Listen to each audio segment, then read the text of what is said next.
জি এই যে বার্তা দিচ্ছে এবং শোনা যাচ্ছে যে তারা বিচার ব্যবস্থা নিয়েও প্রশ্ন তুলছে, সেখানেও সংস্কারের দাবি তারা জানাবে, এরকম নানা কথা উঠে আসছে।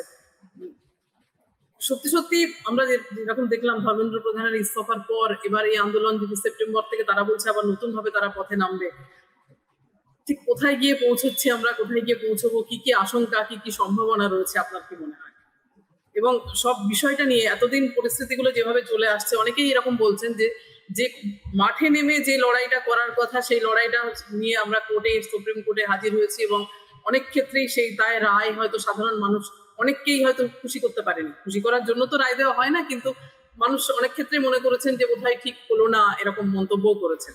সেখান থেকে আজ এই পরিস্থিতির সামনে এসে আমরা দাঁড়িয়েছি। কিছু কিছু সাম্প্রদায়িক বিচারপতিদের কথাটা থেকে আমার এটা মনে হয়েছে, আমার মন্তব্য আমি করতে বাধ্য হচ্ছি। সেটা হচ্ছে এই যে মানুষের কি করা উচিত, রাস্তায় নেমে আন্দোলন করা উচিত কিনা, এটা বলা কিন্তু বিচার বিভাগের কাজ নয়, ট্র্যাডিশনালি ছিল না। বিচার তারা তারই করবেন যা বিচারের জন্য তাদের সামনে প্রণীত হবে, আনা হবে। আর পাবলিক ইন্টারেস্ট লিটিগেশন হতে পারে, সুমোটো তারা জনস্বার্থে কোনো মামলা হতে পারে, অথবা হতে পারে তারা নির্দিষ্টভাবে কোনো বিষয় নিয়ে নিজেরাই কোনো মামলা শুরু করতে পারেন, বিচারপতিরা করতে পারেন, হাইকোর্ট বা সুপ্রিম কোর্টের বিচারপতিরা যদি কোনো ব্যাপার তাদের কাছে মনে হয় যে সাংঘাতিক গুরুত্বপূর্ণ কিন্তু সেটা আদালতে আঙিনায় আনা হয়নি এখনো পর্যন্ত। কিন্তু বিচার বিভাগ ধর্মগুরু নয়, বিচার বিভাগ বাড়িতে গার্জেন নয়, আমার বাবা নয়, আমার মা নয়, আমার ধর্মগুরু নয়, আমার শিক্ষাগুরুও নয়, আমাকে আমার রাজনৈতিক গুরুও নয়। আমার কি করা উচিত না, যে আন্দোলন করা উচিত কিনা সেটা বলার বিচার বিভাগ কেউ না।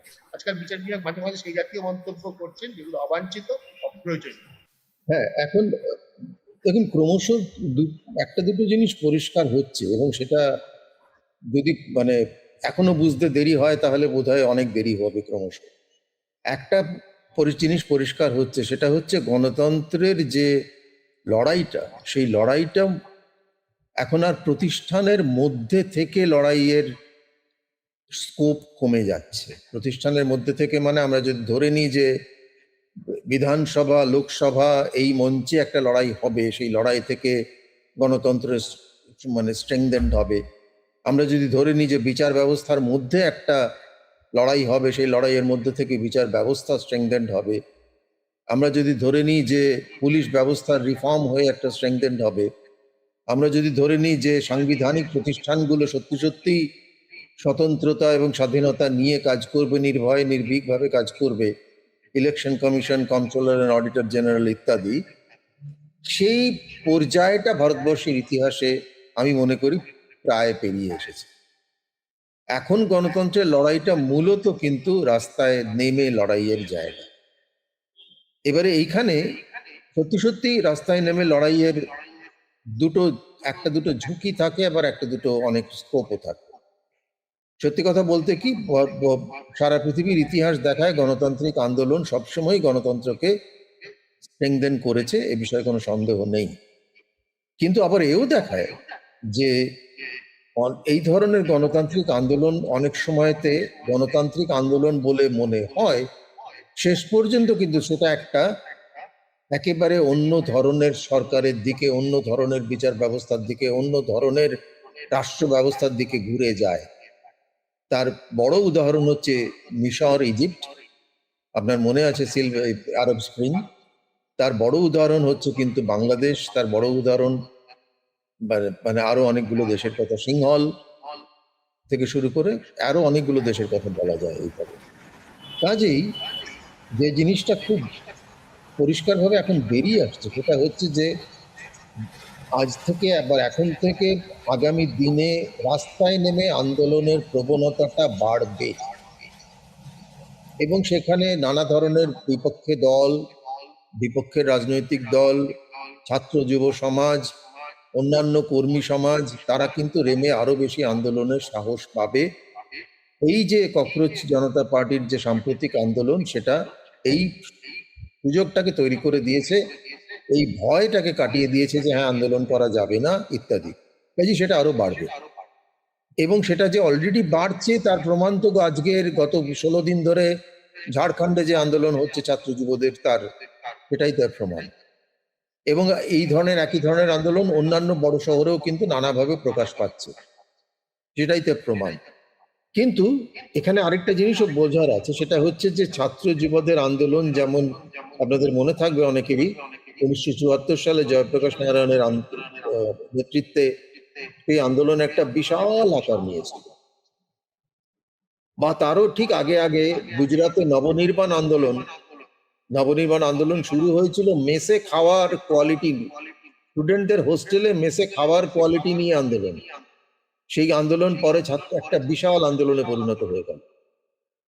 এই যে সম্ভাবনাগুলো তৈরি হয় তার মধ্যে যেমন আশার দিক আছে, মানে there is hope in that, কিন্তু একই সঙ্গে ঝুঁকির দিকও আছে। সেটা এই যে এই গণতান্ত্রিক আন্দোলন কিন্তু নানা ভাবে হাইজ্যাক হয়ে যাওয়ার সম্ভাবনা আছে, থাকে, এবং হাইজ্যাক হয়ে গিয়ে সেই আন্দোলন নানাভাবে কিন্তু নানা দিকে গড়িয়ে যেতে পারে। এবং সেই জন্য আমি বললাম যে, যেটা দিয়ে আপনাদের প্রোগ্রাম শুরু হয়েছে, যে বিচার ব্যবস্থার প্রতি যদি অনাস্থা রাস্তায় নেমে আসে, যেভাবে রাষ্ট্র ব্যবস্থার প্রতি অনাস্থা রাস্তায় নেমে আসছে, সেভাবে যদি বিচার ব্যবস্থার প্রতি অনাস্থা রাস্তায় নেমে আসে, যদি সাংবিধানিক প্রতিষ্ঠানগুলোর প্রতি অনাস্থা রাস্তায় নেমে আসে, তাহলে কিন্তু একটা সময়ে তৈরি হবে যখন সত্যি সত্যি সামগ্রিক দেশটার রাষ্ট্র ব্যবস্থা, যার মধ্যে বিচার ব্যবস্থা, এক্সিকিউটিভ, লেজিসলেচার, সাংবিধানিক প্রতিষ্ঠান সবকিছু পড়ে, তাদের যে সংকটটা, সেই সংকটটা আরো ফুলে ফেঁপে বেরিয়ে উঠবে। এবং তার ফলে যে প্রতিক্রিয়াটা ঘটবে সেটা হচ্ছে এই সমস্ত জিনিসগুলোকে ভেঙে দাও, গুড়িয়ে দাও। তখন এক ধরনের মানে সামাজিক মন্থনের সুযোগ যেমন থাকবে, কিন্তু সামাজিক বিপদেরও ঝুঁকি থাকবে। আমি এই দুটোর সম্ভাবনার দিক তাকিয়েই কথা বলছি, তার কারণ গত সাম্প্রতিক ইতিহাসে তার উদাহরণ অনেকগুলো রয়েছে, এবং সেই সাম্প্রতিক ইতিহাসের উদাহরণগুলো অনেকেই মনে করেন যে হ্যাঁ, ভারতবর্ষ অনেক বড় দেশ, কাজেই সেরম দিকে জিনিসটা যাবে না, ইত্যাদি ইত্যাদি অনেকে মনে করেন। কিন্তু আমরা কেউই কিন্তু সত্যি সত্যি সমাজের মন্থন কিভাবে তৈরি হয়, কিভাবে ছড়িয়ে পড়ে, কিভাবে তা বিশাল আকার ধারণ করে, কিভাবে তা একটা এক ধরনের পরিণতির দিকে যায়, এটা সম্বন্ধে সবটা কিন্তু আমাদের নিয়ন্ত্রণে নেই। আমরা যখন দেখেছিলাম যে ইন্ডিয়া এগেনস্ট করাপশন আন্দোলন হচ্ছিল, সারা দেশ বিহ্বল হয়ে গিয়েছিল সেই আন্দোলনে, সারা দেশ জড়িয়ে পড়েছিল মানসিকভাবে। মনে করা হয়েছিল যে সত্যি সত্যি বোধহয় করাপশনের বিরুদ্ধে একটা বড় আন্দোলন তৈরি হচ্ছে, বড় কিছু তৈরি হচ্ছে। কিন্তু তলিয়ে দেখলে আমরা জানতাম যে একজন লোকপাল সারা দেশের সেই ব্যবস্থাটিকে তৈরি করলে করাপশন থামানো যায় না। পরবর্তীকালে দেখা গেল যে সেটা একটা পার্টিতে পরিণত হলো, সেই পার্টি ইলেকশন জিতলো, ইলেকশন জেতার পরে তারা ভালো কাজ মন্দ কাজ অনেক কিছু করলো, কিন্তু জিনিসটা অন্যদিকে ঘুরে গেল।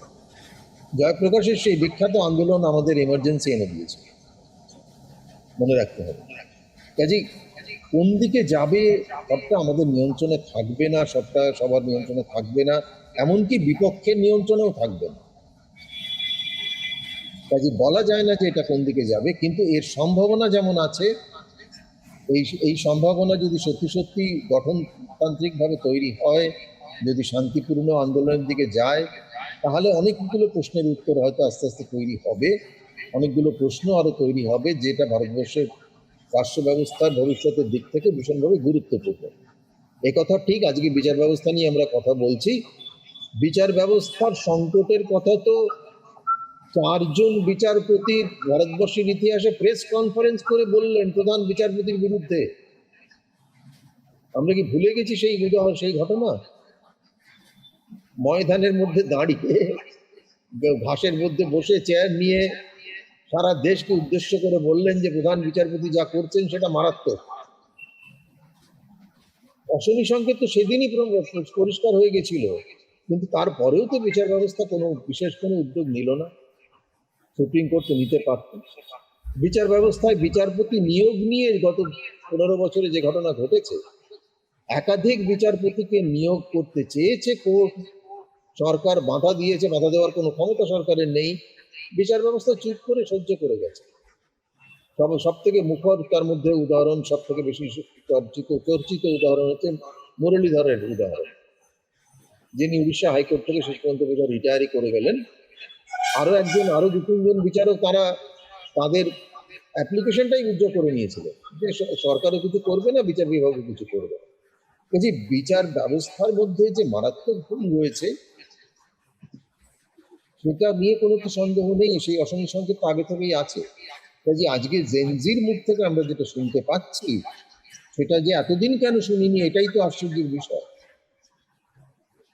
এবং এই এই প্রসঙ্গে এই জিনিসটাও তো বলা দরকার যে জেনজি যে আন্দোলন থেকে একটা জিনিসের প্রমাণ হচ্ছে যে তারা আজকে যেসব জিনিস নিয়ে কথা বলছে, প্রায় একটা বড় প্রজন্ম আজ বেশ প্রায় 2 দশক ধরে এই বিষয়ে কথা বলা বন্ধ করে দিয়েছে, আজকে আবার মুখ খুঁজছে। কাজে এই আন্দোলন কিন্তু এক অর্থে ওই প্রজন্মের মতো, আমাদের মতো বয়সের প্রজন্মদের বিরুদ্ধেও সেই আন্দোলন, যে আন্দোলন সে মেনেই নিয়েছিল যে হ্যাঁ এরকমই তো হবে, হ্যাঁ আমাদের দেশ তো ঠিকই আছে, হ্যাঁ এরকম হতেই থাকে, হ্যাঁ তুমি তোমার কাজ করো, তুমি পড়াশোনা করো, পরীক্ষা দাও, ভালো নম্বর পাও, তারপরে একটা মেডিকেল ইঞ্জিনিয়ারিং পড়ো, তারপরে একটা চাকরি পাও, ভালো থাকো, হ্যাঁ তোমার এত সব ঝামেলায় যাওয়ার দরকার কি। এই যে প্রজন্ম, এই প্রজন্মের বিরুদ্ধেও তো এই প্রশ্নটা উঠছে। হাসি হাসি মুখে এইসব আন্ডার গ্রাজুয়েট ছেলেমেয়েরা বা পোস্ট গ্রাজুয়েট পড়ছে, এমএ ছেলেমেয়েরা এসে বলছে যে হ্যাঁ আমার মা তো অন্ধভক্ত কিন্তু আমি চলে এসেছি। হাসি হাসি মুখে তারা এসে বলছে হ্যাঁ আমি বাবাকে গুল মেরে চলে এসেছি, কারণ বাবা তো বিজেপি ভক্ত। মানে শুনে দেখে মনে হচ্ছে যে তাদের আন্দোলন যে শুধু ধর্মেন্দ্র প্রধানের বিরুদ্ধে নয়, তাদের আন্দোলন তাদের আগের প্রজন্মের বিরুদ্ধে, আমাদের মতো প্রজন্মের বিরুদ্ধে। কাজে এটার মধ্যে বিরাট সম্ভাবনা আছে, কিন্তু অন্যদিকে আবার বড় রকমের ঝুঁকির বিপদও আছে।